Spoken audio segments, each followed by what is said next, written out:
Hello my dear students, कैसे हो सब लोग? I hope you all are doing very well and very nice. Kinetic theory of gases, उसको simply अपन कहते हैं KTG, शॉर्ट फॉर्म में अपन कहते हैं KTG।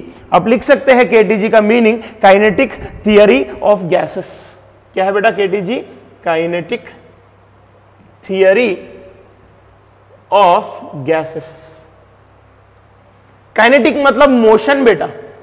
तो गैस के अंदर जो गैस मॉलिक्यूल्स होता है, उस गैस मॉलिक्यूल्स का मोशन के बारे में जो एनालिसिस करते हैं, that is nothing but kinetic theory of gases. Clear है ना बेटा? हाँ sir, it is the analysis of kinematics of gas molecules, नहीं तो काइनेटिक ऑफ गैस मॉलिक्यूल्स, यानी गैस मॉलिक्यूल्स का मोशन का जो एनालिसिस है बेटा, that is kinetic theory of gases. Clear है ना बेटा? चलो अब देखो बेटा, ये चैप्टर में एंटर होने से पहले KTG हमें कुछ एजम्पशंस देते हैं, कुछ एज्यूम करके जाते हैं। KTG दुनिया में गैस में ऐसा ऐसा होता है बोल के कुछ एज्यूम करके जाते हैं, तो उसके हिसाब से हमें आगे चैप्टर में पढ़ना होता है। यानी आगे चैप्टर में हमें जो भी पढ़ रहे हैं, मान लो आगे चैप्टर में अपन वेलोसिटीज ऑफ गैस मॉलिक्यूल्स पढ़ते हैं, नहीं तो pressure given by the gas पढ़ते हैं, आइडियल गैस इक्वेशन पढ़ते हैं, आगे बहुत सारे टॉपिक्स है।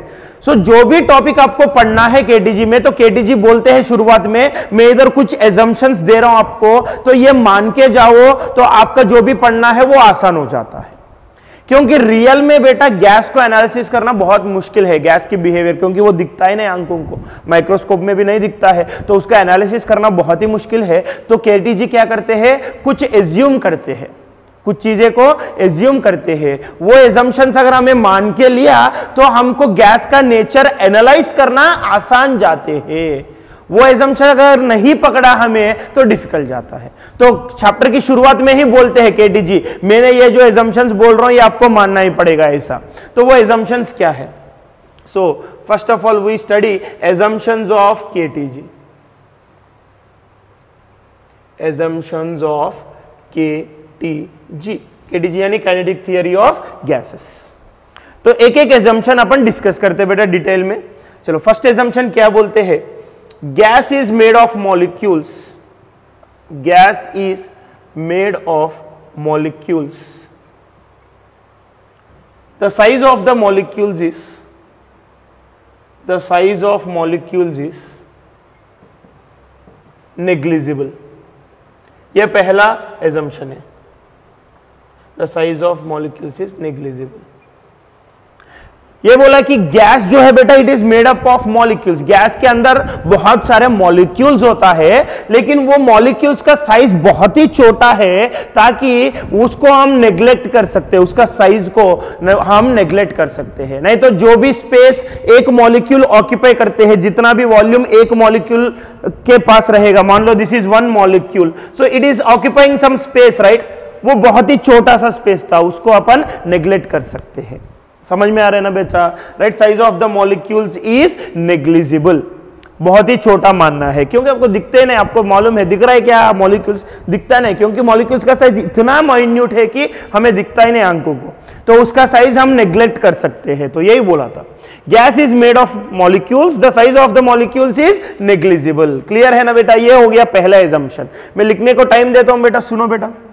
सेकेंड वन, ये बहुत ही अच्छे से पॉइंट है बेटा। सेकेंड वन ये क्या बोल रहे हैं, देखो बेटा, gas molecules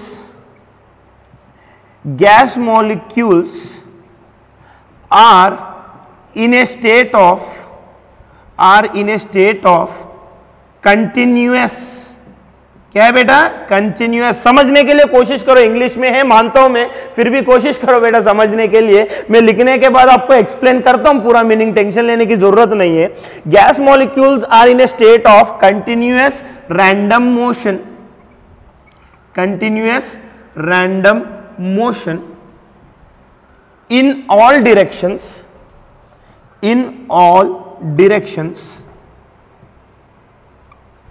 and with all possible velocities। क्या बोल रहा है इसमें? पहले सुनते क्या है इसमें, एक बार पढ़ेंगे। Gas molecules are in a state of continuous random motion. यानी गैस के अंदर जो मॉलिक्यूल्स होता है वो कंटिन्यूअसली घूमते ही रहता है, और वो किस डायरेक्शन में घूमेगा वो कुछ हम बोल नहीं सकते हैं, रैंडम है। वो क्या है? रैंडम। मान लो मैं एक गैस मॉलिक्यूल हूं, अब मेरे को इधर छोड़ दिया है तो मैं किस तरफ जाऊंगा, मेरा मर्जी, कभी इस तरफ जाऊंगा, कभी इस तरफ, कभी इस तरफ, रैंडमली। तो सारे मॉलिक्यूल्स भी दिमाग कैसे चलते हैं उसके हिसाब से रैंडमली चले जाते हैं, उसका कुछ रूल एंड रेगुलेशन नहीं है किस तरफ जाना है बोल के, रैंडमली चले जाता है और कंटिन्यूअसली घूमते रहता है गैस मॉलिक्यूल्स, कभी बैठते नहीं है। फॉर एग्जांपल सॉलिड या लिक्विड, फॉर एग्जांपल बेटा ये बॉटल सॉलिड है, इसके अंदर पानी लिक्विड है, इसको मैंने ऐसा रखा थोड़ी देर तो ये सब रेस्ट में हो गया, कोई हिल नहीं रहे, है कि नहीं बेटा। लेकिन गैस ऐसा नहीं है बेटा, राइट। ये बॉटल में अगर मान लो मैं थोड़ा पानी पी लिया है,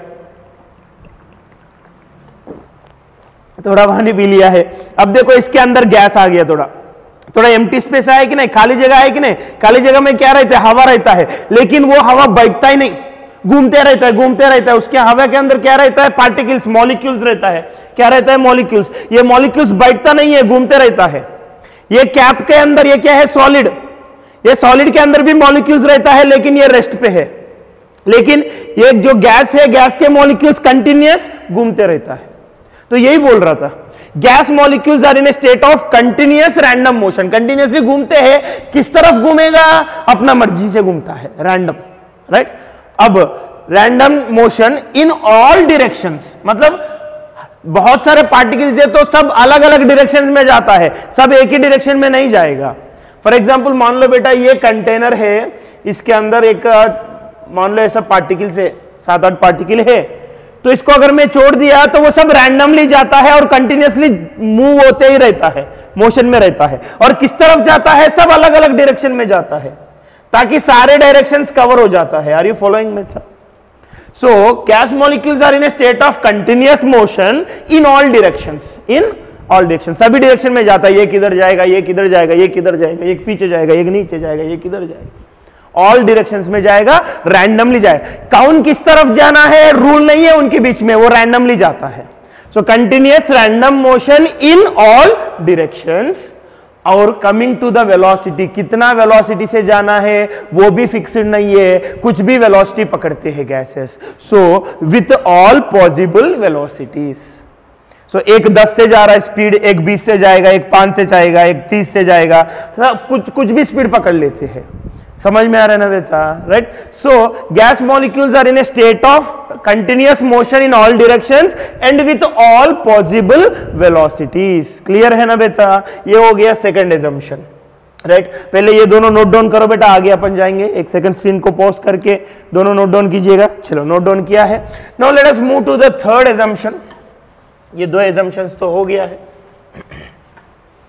तीसरा एजम्पशन दोनों लिख दिया ना बेटा। ये एजम्पशंस बहुत इंपॉर्टेंट है बेटा, आगे चैप्टर में जो भी डेरिवेशंस करते हैं इसको मान के ही करते हैं अपन, इसलिए चैप्टर की शुरुआत में यही पढ़ाते हैं अपन। तो अभी दो एजम्पशंस हो गया, तो जाएंगे अपन तीसरा एजम्पशन की तरफ। सो अभी लिंक्ड रहता बेटा, एक एक एजम्पशन लिंक्ड रहता है। तो अब पहला सेकंड एजम्पशन, फर्स्ट एजम्पशन क्या बोला? गैस के अंदर मॉलिक्यूल्स रहेगा। दूसरा एजम्पशन बोला कि ये मॉलिक्यूल्स रैंडमली घूमते हैं, सभी डायरेक्शंस में जाते रहता है और कुछ भी वेलोसिटी से जाते हैं। ये सेकंड पॉइंट है। अब सब घूम रहा है गैस मॉलिक्यूल्स, एक डब्बा लिया है, इसमें बहुत सारे गैस मॉलिक्यूल्स है, वो सारे गैस मॉलिक्यूल्स घूम रहा है। किस डायरेक्शन में घूम रहा है? फिक्स्ड है क्या? नहीं, अपना मर्जी से घूमते रहता है अलग अलग डायरेक्शन से। तो जब रैंडमली घूमता है तो एक्सीडेंट होता है कि नहीं होता है?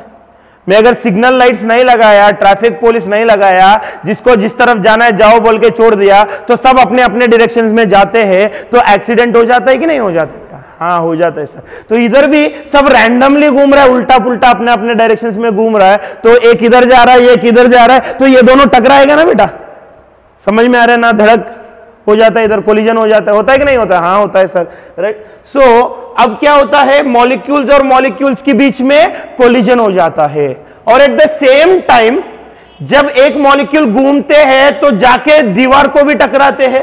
ये जो डब्बा है, ये डब्बा का 4 दीवार है, 1 2 3 4, तो उस दीवार से भी टकरा सकते हैं कि नहीं? हाँ टकरा सकते सर। तो इधर दो कोलिजन्स होता है, एक पार्टिकल के बीच में कोलिजन होता है, एक पार्टिकल और दीवार के बीच में कोलिजन होता है।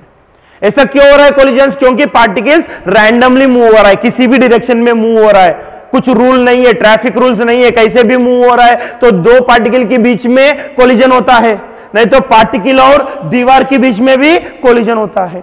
समझ में आ रहे ना बेटा? हाँ सर, तो यही तीसरा एजम्पशन में यही बोलते हैं। सो gas molecules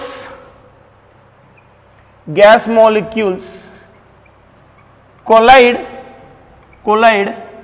with each other, gas molecules collide with each other and with the walls of container, and with the walls of container. Gas molecules collide with each other and with the walls of container, यानी gas molecules एक दूसरे से टकराते हैं और दीवार से भी टकराते हैं। समझे ना बेटा? Right. Next fourth point continuation में। अब 3 पॉइंट्स क्लियर है। गैस के अंदर मॉलिक्यूल्स रहेगा। Second point, molecules randomly move होता है, कुछ भी डायरेक्शन में कुछ भी वेलोसिटी से मूव होता है, वैसे मूव होने के कारण कोलिजन्स होता है। ये तीसरा पॉइंट है। अब फोर्थ पॉइंट देखो बेटा, the path of the gas molecules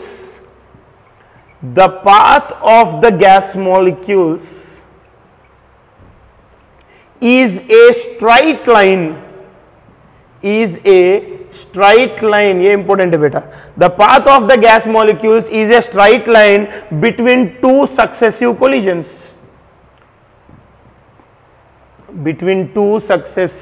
collisions, यानी दो कोलिजन्स के बीच में मान लो बेटा इधर एक पार्टिकल है, इधर एक पार्टिकल है, दो पार्टिकल से इधर एक पार्टिकल है, मान लो पार्टिकल 1 2 3। सो पार्टिकल 1 आके मान लो बेटा 2 से टकराया। जब 2 से टकराते हैं कोलिजन हुआ, तो कोलिजन में डायरेक्शन बदल जाता है। जब भी हम किसी से धक्का लग जाते हैं तो अपना चलने का डायरेक्शन चेंज हो जाता है कि नहीं होता है? हाँ होता है सर, इधर भी वैसी है। ये 1 जाके 2 से टकराया तो 1 का डायरेक्शन चेंज होता है, तो मान लो 1 का डायरेक्शन ऐसा चेंज हो गया। फिर अब जाके 3 से टकराता है, फिर से डायरेक्शन चेंज होगा। तो अब देखो बेटा, पहला कोलिजन कहां पे हुआ था? इधर 2 पे हुआ था ना, दिस इज फर्स्ट कोलिजन। फिर दूसरा कोलिजन कहां पे हुआ? 3 पे हुआ था, दिस इज सेकंड कोलिजन। तो फर्स्ट कोलिजन और सेकंड कोलिजन, इनको कहते हैं सक्सेसिव कोलिजन्स। मतलब दो बाजू वाला कोलिजन्स होता है, उसको कहते हैं सक्सेसिव कोलिजन्स। यानी पहला दूसरा, नहीं तो दूसरा तीसरा, नहीं तो तीसरा चौथा, इनको कहते हैं सक्सेसिव। सक्सेसिव मतलब इमीडिएट वाला है, आजू बाजू वाला है। सो दो सक्सेसिव कोलिजन्स के बीच में जो रास्ता होता है पार्टिकल का, वो स्ट्राइट लाइन होता है। वो क्या होता है? स्ट्राइट लाइन होता है। ये अपना फोर्थ पॉइंट है। तो देखो ना, पार्टिकल 1 को देखो, ये पहले आके 2 पे टकराया, फिर 3 पे टकराया, तो ये फर्स्ट कोलिजन, ये सेकंड कोलिजन। तो ये दो कोलिजन के बीच में जो रास्ता होता है ना बेटा, वो स्ट्राइट लाइन होता है। फिर 3 से टकराने के बाद 4th पे जाएगा, तो 3 से 4 के बीच में भी स्ट्राइट लाइन ही रहेगा। मतलब गैस मॉलिक्यूल्स कभी भी कैसे घूमते हैं? स्ट्राइट लाइन में घूमते हैं। कैसे घूमते हैं? स्ट्राइट लाइन में घूमते हैं। जब भी टकराते हैं डायरेक्शन बदलेगा, डायरेक्शन बदल के फिर से स्ट्राइट लाइन में ही जाएगा। जब तक कोलिजन होगा तब तक डायरेक्शन एक ही डायरेक्शन में चलते रहता है। मान लो मैं गैस मॉलिक्यूल है बेटा, मैं ऐसा जा रहा हूं स्ट्राइट, कोलिजन हो गया, फिर डायरेक्शन चेंज, फिर से स्ट्राइट, कोलिजन हो गया, फिर डायरेक्शन चेंज, फिर से स्ट्राइट, कोलिजन हो गया, फिर डायरेक्शन चेंज, फिर से स्ट्राइट, कोलिजन हो गया, फिर डायरेक्शन चेंज, फिर से स्ट्राइट। समझे ना? ये ऐसा होता है गैस मॉलिक्यूल की मोशन, राइट? तो जब तक कोलिजन होगा तब तक एक ही डायरेक्शन में स्ट्राइट जाता है। कोलिजन हो गया तो डायरेक्शन बदलेगा, फिर से स्ट्राइट जाता है। मतलब दो कोलिजन्स के बीच में जो रास्ते होता है वो कैसे होता है? स्ट्राइट लाइन होता है। समझे ना बेटा? चलो ये 2 पॉइंट्स लिखो फटाफट। पॉइंट नंबर 3 और 4 लिखो बेटा। लिखे क्या? तो अब पॉइंट नंबर 2, 3, 4 ये तीनों पॉइंट्स गैस की मोशन समझाते हैं। वो पूरा एक डायग्राम में बताता हूं मैं आपको, सुनो बेटा। पॉइंट नंबर 2, 3, 4 ये 3 पॉइंट्स जो बोला था वो पूरा एक डायग्राम में बिठाएंगे अपन। तो चेक करो 2, 3, 4 क्या बोल रहे हैं, चेक करो बेटा। अब देखो बेटा, let us say there is a particle here, इधर एक पार्टिकल है बेटा। फिर ये कैसे मूव होगा बेटा? ये स्ट्राइट लाइन में मूव होगा, ऐसा स्ट्राइट लाइन में मूव होगा। किस डायरेक्शन में जाएगा? रैंडम, अपना मर्जी। मैंने मान लिया ये ऐसा जा रहा है। फिर इधर दूसरा पार्टिकल के साथ टकराया तो ये हुआ था पहला कोलिजन, पहला कोलिजन। फिर टकराने के बाद उसका डायरेक्शन बदलेगा, तो मान लो डायरेक्शन इस तरफ आ गया, तो इस तरफ भी वो कैसे जाएगा, स्ट्राइट लाइन में ही जाएगा, इस तरफ भी वो स्ट्राइट लाइन में ही जाएगा। कब तक जाएगा ऐसा, जब तक फिर से कोलिजन होगा तब तक जाएगा। मान लो फिर से कोलिजन, मान लो बेटा इधर हो गया, थोड़ा लंबा गैप आ गया, तो मान लो इधर हो गया सेकंड कोलिजन। फिर इधर जब कोलिजन हो गया ना, सेकंड कोलिजन उधर हुआ था, ये पार्टिकल पी है, ये पार्टिकल पी इधर से चालू हुआ, इधर पहला कोलिजन हुआ, डायरेक्शन चेंज, फिर इधर दूसरा कोलिजन हुआ, फिर से डायरेक्शन चेंज होता है। मान लो कोलिजन होने के बाद डायरेक्शन इस तरफ आया, जैसे इस तरफ आया मान लो थोड़ी देर में ही तीसरा कोलिजन हो गया, मान लो थर्ड कोलिजन। कितनी देर के बाद कोलिजन होगा वो हम बोल नहीं सकते बेटा, कुछ भी टाइम हमेशा सेम नहीं होता है, क्योंकि पार्टिकल्स रैंडमली घूम रहा है ना। सेकंड पॉइंट वही बोल रहा है, पार्टिकल्स जाता है रैंडमली, अपना अपना मर्जी से घूमता है, तो कभी कोलिजन थोड़ी लेट हो जाता है, कभी कोलिजन जल्दी हो जाता है। तो थर्ड कोलिजन हुआ तो फिर से डायरेक्शन बदलेगा, तो मान लो फिर से डायरेक्शन बदल के इस तरफ चले गया, तो मान लो इधर फिर से कोलिजन हो गया, इधर हो गया फोर्थ कोलिजन। कोलिजन होने के बाद मान लो डायरेक्शन बदल गया तो इस तरफ आ गया, तो एंड दिस प्रोसेस कंटिन्यूस, ये कंटिन्यू होते रहता है। तो 2, 3, 4 पॉइंट्स में यही बोला था। सेकेंड पॉइंट में बोला कि पार्टिकल रैंडमली घूमेगा, तो जब चालू हुआ किस तरफ जाना है कुछ रूल नहीं है, रैंडमली है तो वो इस तरफ चले गया, ये पॉइंट नंबर 2।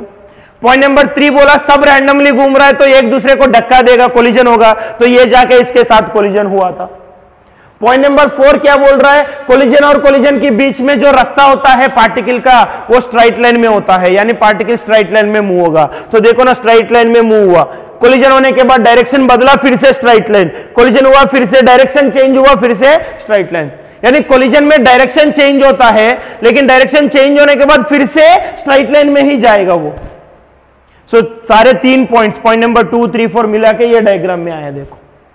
तो ऐसा मोशन रहता है, गैस मॉलिक्यूल्स का मोशन ऐसा रहता है।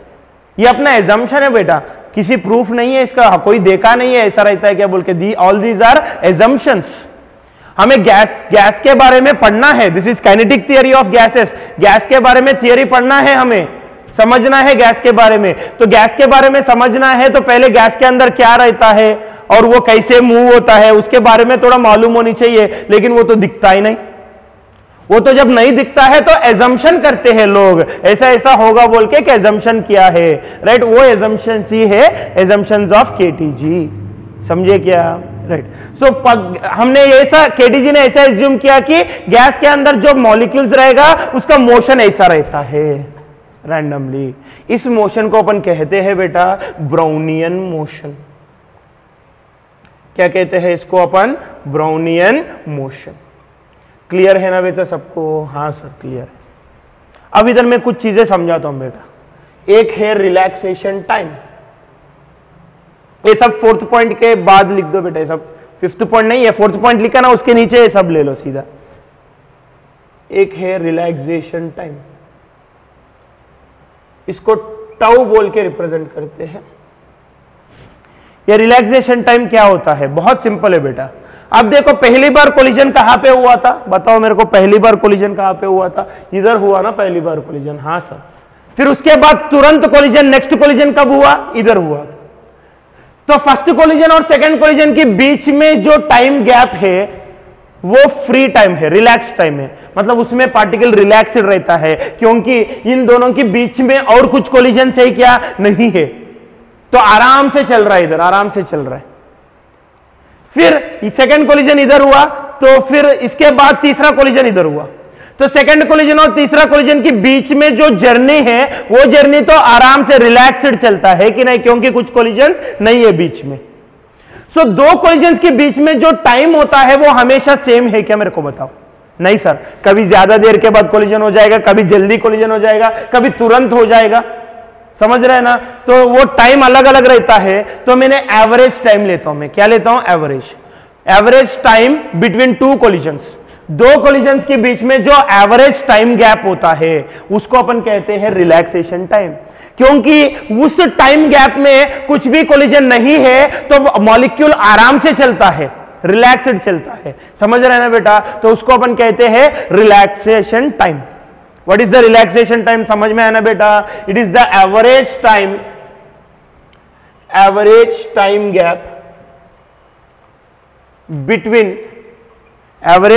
Gap between two successive collisions.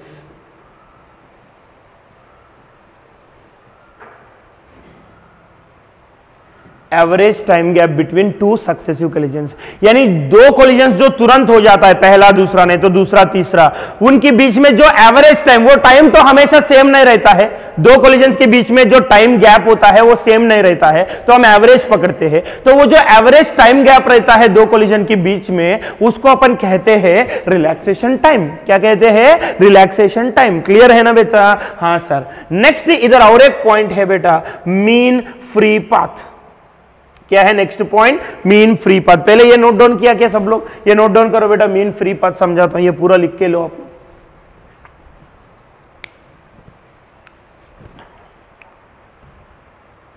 लिख के लिया बेटा? चल अब देखो, मीन फ्री पाथ यानी क्या है? Mean free path. अब देखो बेटा बहुत सिंपल है. अब देखो फ्री पाथ मतलब वो ऐसा पाथ है जहां पे कोलिजन्स नहीं है, उसको कहते हैं फ्री पाथ. तो अब देखो बेटा, पहला कोलिजन इधर हुआ है, दूसरा इधर हुआ है, तो पहला और दूसरे के बीच में जो रास्ते हैं, उस रास्ते में कोलिजन्स है क्या? नहीं है सर. तो वो फ्री पाथ है, वो रास्ता होता है फ्री पाथ. समझे ना बेटा?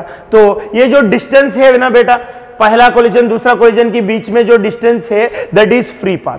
दूसरा और तीसरा के बीच में जो डिस्टेंस है that is free path. Right, वो लेंथ जो होता है ना दैट इज फ्री पाथ. तीसरा और चौथा कोलिजन के बीच में जो गैप है, लेंथ है, दैट इज फ्री पाथ. समझ रहे ना बेटा? मतलब वो ऐसा रास्ता है कि जहां पे कोलिजन नहीं है. तो देखो ना बेटा, तीसरा और चौथा के बीच में जो रास्ते हैं, रास्ते पर कहीं पर भी कोलिजन नहीं है.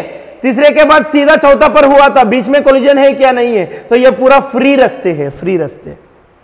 तो ये फ्री रास्ते का जो लेंथ है बेटा, वो हमेशा सेम रहता है क्या? नहीं सर, कोलिजन हमेशा सेम टाइम के बाद नहीं होता है, क्योंकि मोशन इज रैंडम मोशन है, अपना अपना मर्जी से घूमते रहता है. तो कभी कोलिजन जल्दी होता है, कभी लेट होता है. तो अगर कोलिजन लेट हुआ तो फ्री पाथ ज्यादा मिलेगा. देखो अब देखो, पहला और दूसरे के बीच में कोलिजन के लिए बहुत देर लगाया था, तो बहुत दूर तक आराम से घूमे थे ये, इतना डिस्टेंस तक.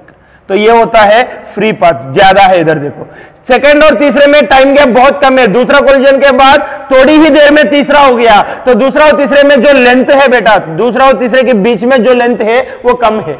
पहला और दूसरे के बीच में ज्यादा है, तीसरा और चौथे के बीच में एवरेज मीडियम है. तो ये फ्री पाथ हमेशा अलग अलग आता है. जैसे रिलैक्सेशन टाइम अलग अलग आता है, फ्री पाथ भी अलग अलग आता है. तो हमें क्या लेना है? जैसे टाइम गैप अलग अलग है तो हमें एवरेज ले आना, वैसी फ्री पाथ भी अलग अलग है तो हमें क्या लेना है? एवरेज लेना है. क्या लेना है? एवरेज. फिर उस एवरेज डिस्टेंस को ही अपन कहते हैं मीन फ्री पाथ. समझे क्या बेटा? सर ना थोड़ा कंफ्यूजन है, और एक बार पढ़ो. ठीक है, पढ़ा तो देखो बेटा, दो कोलिजन के बीच में पार्टिकल ट्रैवल कर रहा है कि नहीं कर रहा है? हाँ सर, ट्रैवल कर रहा है. तो कितनी दूर ट्रैवल कर रहा है? दो कोलिजन के बीच में कितनी डिस्टेंस ट्रैवल कर रहा है? वो डिस्टेंस हमेशा सेम नहीं है, उसका एवरेज पकड़ेंगे. तो एवरेजली कितना डिस्टेंस ट्रैवल कर रहा है, उसको अपन कहते हैं मीन फ्री पाथ. समझे क्या? हाँ सर समझे. तो ये देखो बेटा, मीन फ्री पाथ यानी हो गया क्या हो गया इधर? Average distance travelled bye molecule, average distance travelled bye molecule between two collisions, two successive collisions, यानी जो तुरंत कोलिजन होता है, फर्स्ट सेकंड थर्ड, उसके बीच में एवरेजली कितना दूर ट्रैवल करेगा, that is mean free path between two successive collisions. इसका एक फॉर्मूला है बेटा, इसको लैम्डा से रिप्रेजेंट करते हैं. इसका फॉर्मूला याद रखो बेटा, बहुत पहले एक बार पूछा था, पुराने टाइम में था सिलेबस में, अब नहीं है, लेकिन फिर भी अपन इसको याद रखेंगे बेटा सेफ साइड के लिए. Lambda is equals to 1/4 pi root 2 n square, 4 pi root 2 r square n, 4 pi root 2 r square n. So what is lambda here? Mean free path. What is r? R is a radius of molecule. R is radius of molecule. And what is N? Number of molecules per unit volume.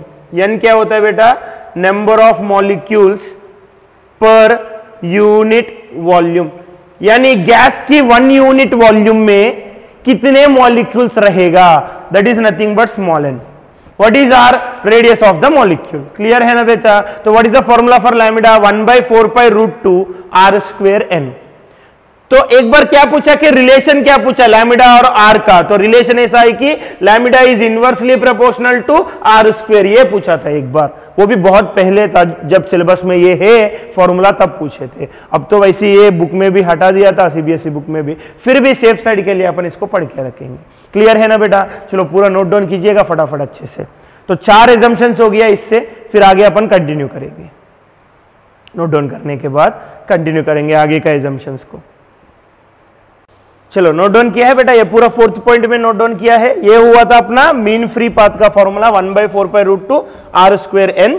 R यानी radius of the molecule, n यानी number of molecules per unit volume, यानी पूरा gas में मैंने एक 1 unit volume का gas उठा के देखा तो उसके अंदर कितने मॉलिक्यूल्स होगा, that is small n, number of molecules per unit volume. तो ये फॉर्मूला है, तो जस्ट रिमेंबर दिस, इसका एक डेरिवेशन है लेकिन हमें जरूरत नहीं है बेटा, कोई बुक के कोई बोर्ड में पूछने वाला नहीं है, अननेसेसरी उसको करके हमें टाइम वेस्ट करने की जरूरत नहीं है, क्योंकि अगर कुछ डेरिवेशन ऐसा रहता है कि न्यूमेरिकल सॉल्व करने में मदद करते हैं, फॉर एग्जाम्पल हीट इंजन की डेरिवेशन हमें मदद करते हैं तो हमने उधर डेरिवेशन करके लिया था, राइट। तो कुछ डेरिवेशन जैसा है बोर्ड में नहीं रहता है लेकिन नीट के लिए जरूरी है तो वो हम लेते रहता है।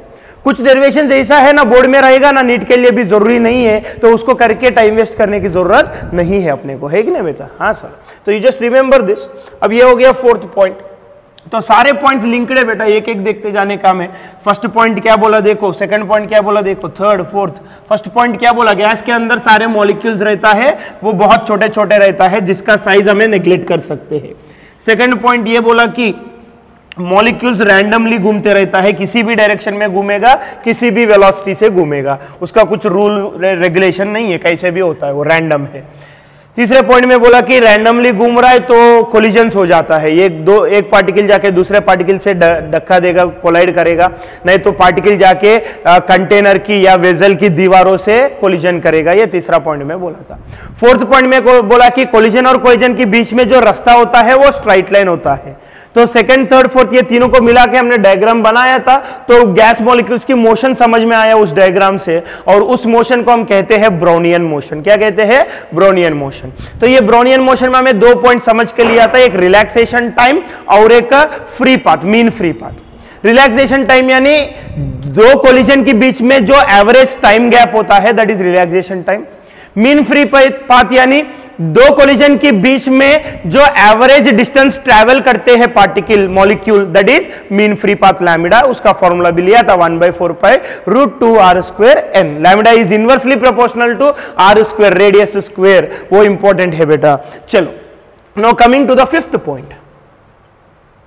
तो हमें मालूम है कि बेटा सारे मॉलिक्यूल्स एक दूसरे को कोलिजन कर रहा है और दीवार से भी कोलिजन कर रहा है। तो 5th पॉइंट में ए एज्यूम किया, ये इंपॉर्टेंट एजम्पशन है, इधर से जो एजम्पशन है वो इंपॉर्टेंट है बेटा, वो असली गैस का, रियल गैस का और हमें जो गैस एज्यूम कर रहा है उसका फर्क समझाते हैं, राइट। आप लोग केमिस्ट्री में पढ़े होंगे gas state, real gas, ideal gas. हाँ, तो वो रियल गैस और आइडियल गैस का फर्क इधर से समझ में आता हमको।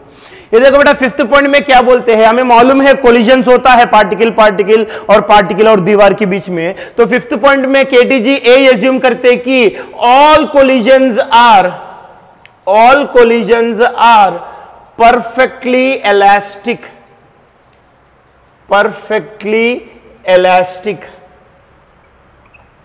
All collisions are perfectly elastic collisions. Collision में टाइप्स होता है बेटा, इलास्टिक कोलिजन, इनइलास्टिक कोलिजन बोल के टाइप्स होता है। तो आप जब कोलिजन चैप्टर पढ़ेंगे तब उधर पढ़ते हैं आप लोग इलास्टिक कोलिजन, इनइलास्टिक कोलिजन क्या होता है, 2 टाइप होता है, राइट। तो इधर मान लेते हैं बेटा all collisions are perfectly elastic collisions.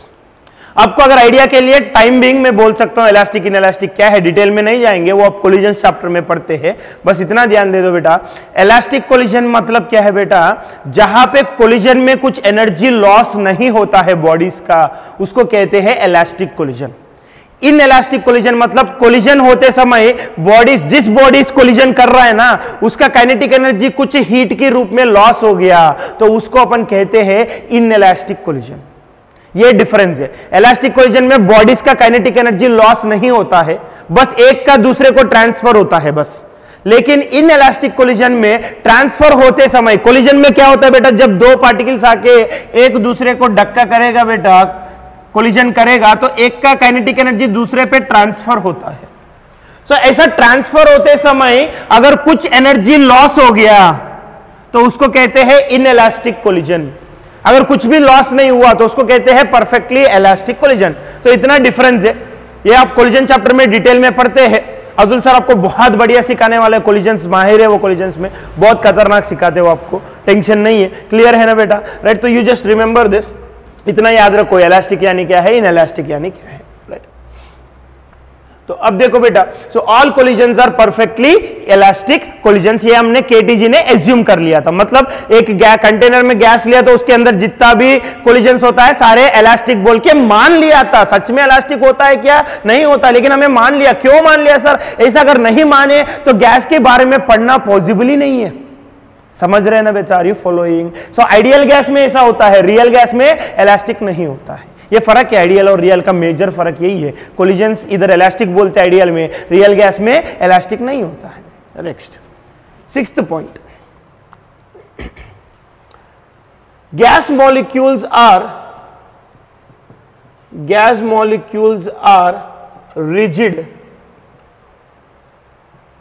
And the interaction force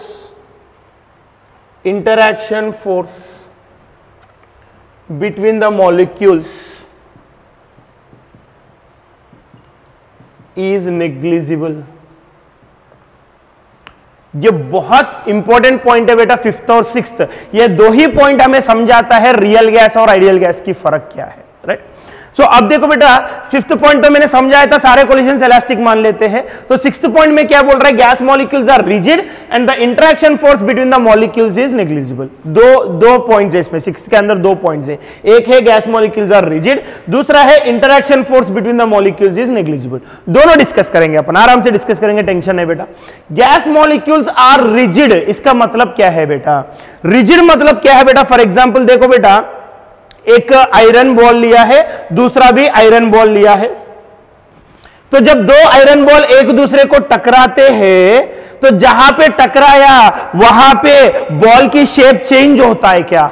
जहां पे टकराया वहां पे बॉल दब जाते हैं क्या? नहीं, आयरन बॉल इतने आसान से नहीं दबते हैं लोहे की। समझ में आ रहा है कि नहीं आ रहा है? अगर मान लो बेटा मैंने एकदम स्पॉन्ज बॉल लिया था, समझ में आ रहा है कि नहीं आ रहा है? नहीं तो देखो, मेरा हाथ और मेरा चेहरा का कोलिजन, ये मेरा चेहरा है, ये मेरा हाथ है, इसका कोलिजन। जब कोलिजन होता है तो जहां पे टच हो रहा है ना वहां पे शेप बदलता है। देखो बेटा, बदल रहे कि नहीं बदल रहे शेप? देखो बेटा, ऐसा हो रहा है कि नहीं हो रहा है? देखो शेप बदल रहा है ना बेटा, राइट? ऐसा बदल रहा है तो रिजिड नहीं है। अगर बिल्कुल शेप बदल ही नहीं रहा है, मान लो ये दोनों ऐसा टकराया तो इनके शेप बदलते नहीं कहीं पर भी। दो आयरन बॉल टकराया तो जहां पे टकराते हैं वहां पे डिफॉर्मेशन नहीं आता है। डिफॉर्मेशन मतलब शेप बदलना, वो नहीं होता है, तो उसको कहते हैं रिजिड।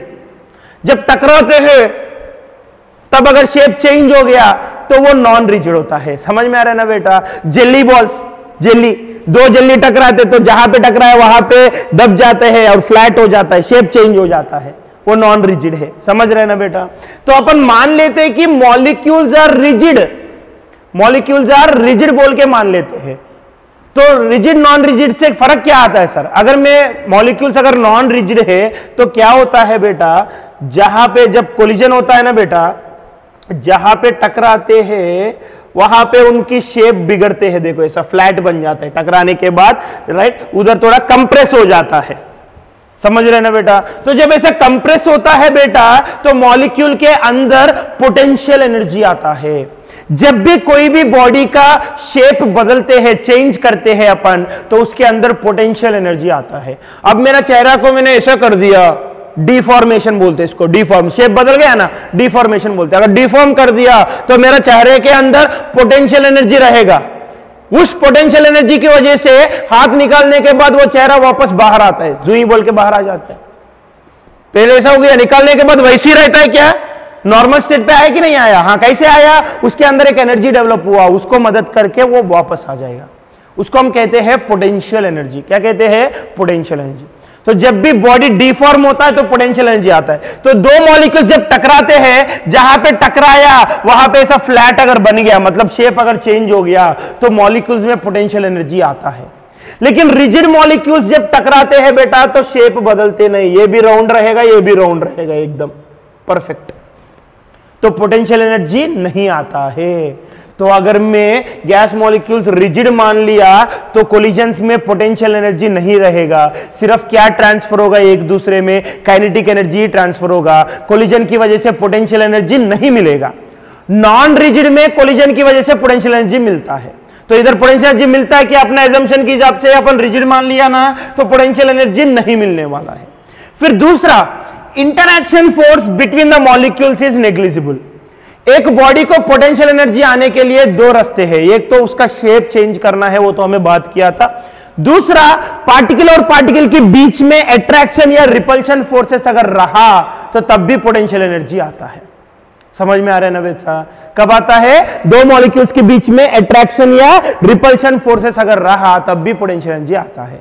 तो उसको भी नेग्लेक्ट किया हमने। इंटरैक्शन फोर्सेस मतलब अट्रैक्शन और repulsion forces between the molecules, दो मॉलिक्यूल के बीच में फोर्सेस को। Interaction forces between the molecules is negligible. Solid में पार्टिकल और पार्टिकल के बीच में फोर्स ज्यादा है, उसमें वो इसलिए वो स्ट्रांग रहता है। लिक्विड में थोड़ा वीक रहता है, इसलिए वो फ्लो हो सकता है। गैस में बहुत ही वीक रहता है, इसलिए गैस घूम सकते हैं। अगर दो पार्टिकल्स के बीच में अट्रैक्शन ज्यादा है तो घूम पाएगा क्या, एक को छोड़ के दूसरा जा पाएगा क्या, नहीं। लेकिन गैस में आराम से एक को छोड़ के दूसरा जाता है, घूमते हैं।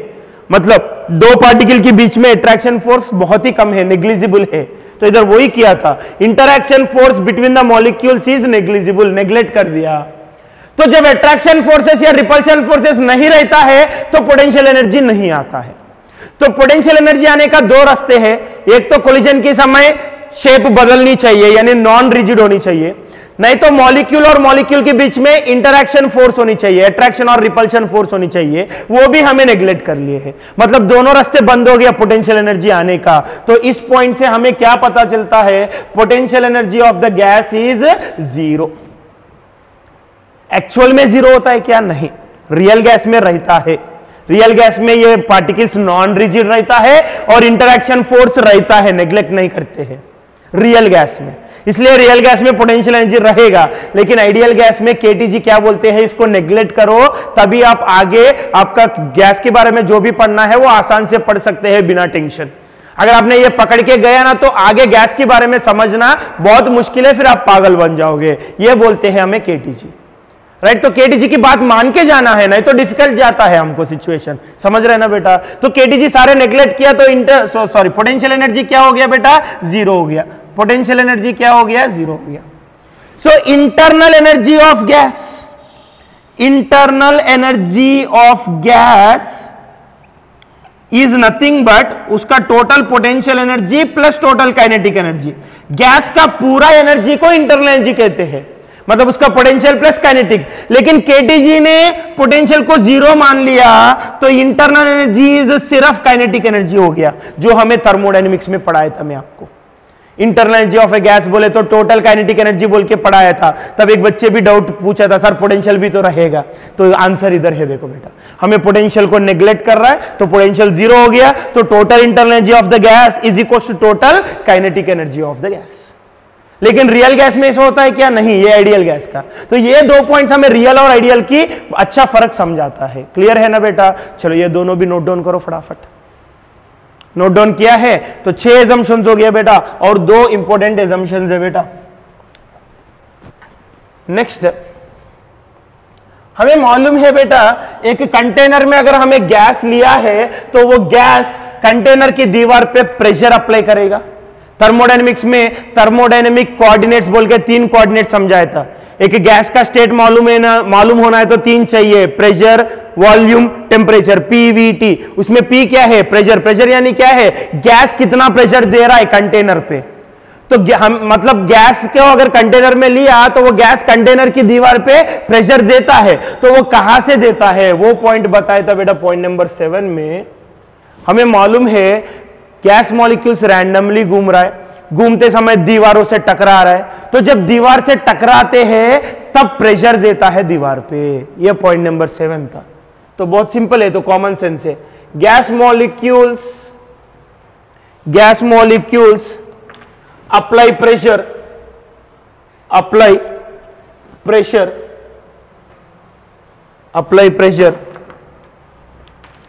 when they collide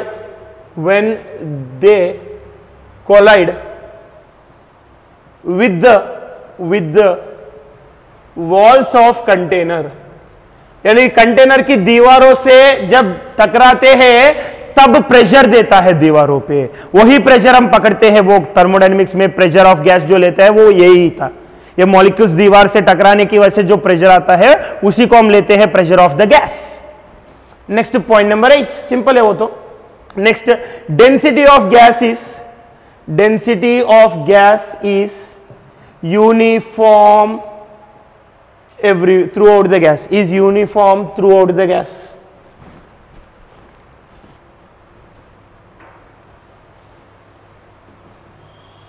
यानी पूरा गैस में हर जगह पे गैस का डेंसिटी सेम मानते हैं। रियल सिचुएशन में ऐसा नहीं होता है बेटा। रियल सिचुएशन में क्या होता है, ऐसा मॉलिक्यूल्स रहेगा ना बेटा, तो ग्रेविटी की वजह से, ग्रेविटेशन फोर्स की वजह से ज्यादा मॉलिक्यूल्स नीचे आ जाता है, कम मॉलिक्यूल्स ऊपर रहता है, तो डेंसिटी नीचे ज्यादा रहेगा और ऊपर जाते डेंसिटी कम हो जाएगा। लेकिन केटीजी क्या बोलते हैं, ऐसा पकड़े ना आपने, फिर आपको पढ़ना मुश्किल जाता है गैस के बारे में, तो आप ग्रेविटेशन की इफेक्ट को नेग्लेक्ट करो बोलते हैं केटीजी।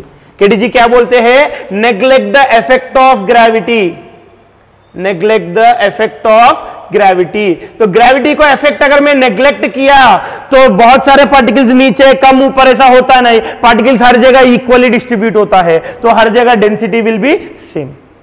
क्लियर है ना, बहुत अच्छे ना पॉइंट, खूबसूरत है। हाँ सर, नेक्स्ट पॉइंट नंबर 9 देखो बेटा, ये बहुत इंपॉर्टेंट है।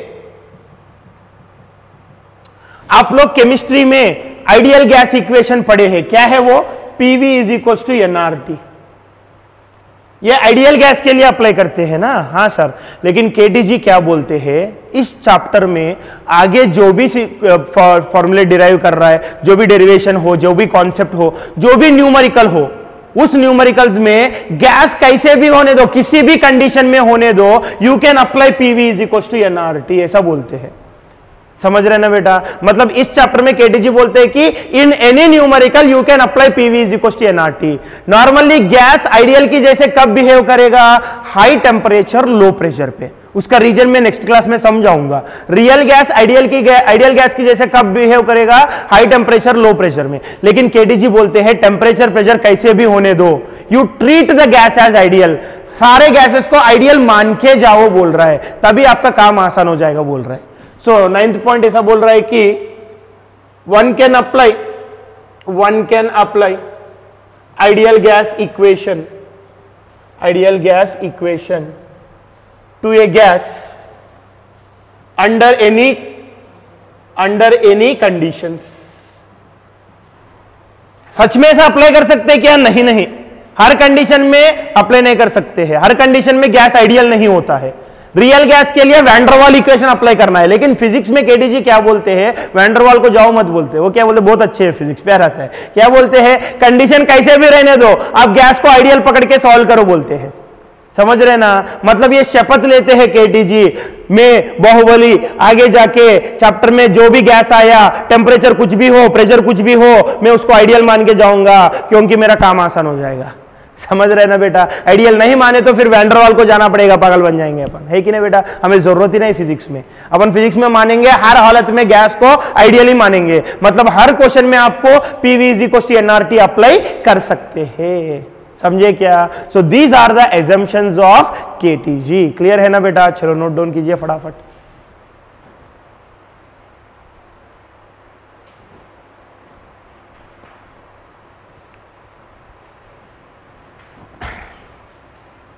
चलो बेटा पूरा नोट डाउन किए हैं अच्छे से।